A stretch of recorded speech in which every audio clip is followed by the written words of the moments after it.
How sweet. আজকে তরকারিতে লবণ হয় নাই।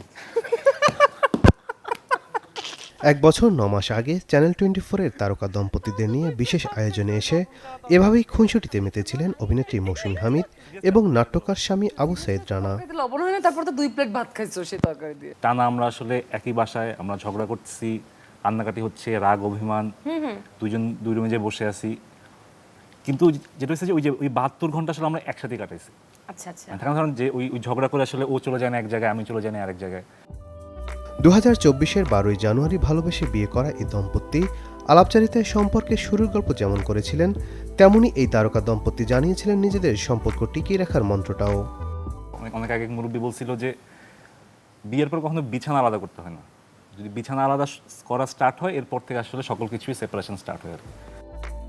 এত এত প্রেম আর ভালোবাসার মাঝে বৈবাহিক জীবনের ইতি টেনেছেন মৌসুমী হামিদ ও আবু সাইদ রানা। নগদ নিয়ে এলো হার না মানা হার অফার। সর্বনিম্ন 10,000 টাকা রেমিটেন্স নগদে পাঠালে থাকছে স্বর্ণের হার জেতার সুযোগ।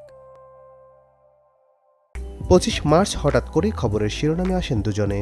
জানা যায় পরকীয়ার জেরেই নাকি ভেঙেছে তাদের ঘর। সম্প্রতি একটা বিষয় নিয়ে আপনি আলোচনায় এসেছেন। এর আগেও অবশ্য খবর ছড়িয়েছিল ডিভোর্স হয়েছে মৌসুমী হামিদের, যার উত্তরে চ্যানেল 24-এ অভিনেত্রী জানিয়েছিলেন ভাইরাল বাণিজ্যের কারণে তার কথা ভুল হেডলাইনে প্রচার করেছেন নির্দিষ্ট 2 সংবাদ মাধ্যম। নিয়ে কথা বললেন মৌসুমী হামিদ।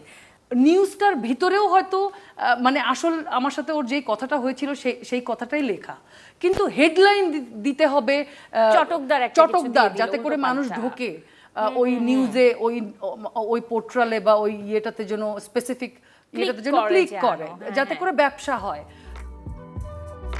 তবে এবার বিচ্ছেদের খবরটিকে সত্য বলে স্বীকার করেছেন অভিনেত্রী। স্বামীর পরকীয়ার কারণে গেল নভেম্বর থেকেই আলাদা থাকছেন তিনি।